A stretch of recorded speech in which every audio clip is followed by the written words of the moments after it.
Hi, welcome to Chiquita's Crochet. I wanted to show you this wall hanging I made for a guy, a family friend.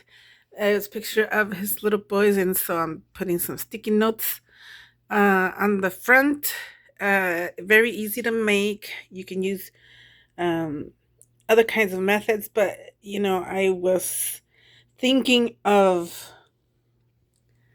putting like bows to tie them together, but since being a guy, I didn't think of both. So I had this idea to put paper clips. I do like them. It's really cool. And you still can hang it.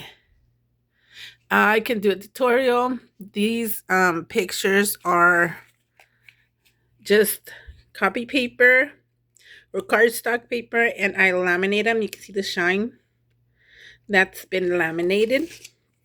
The bottom here, see, you have to pull it straight so it can be straight. I added a dangle with a little duck. So that's all I wanted to show you. I thought it was a cool idea because I hardly make stuff for guys. So I thought it was a great idea, especially because I have a lot of paper clips.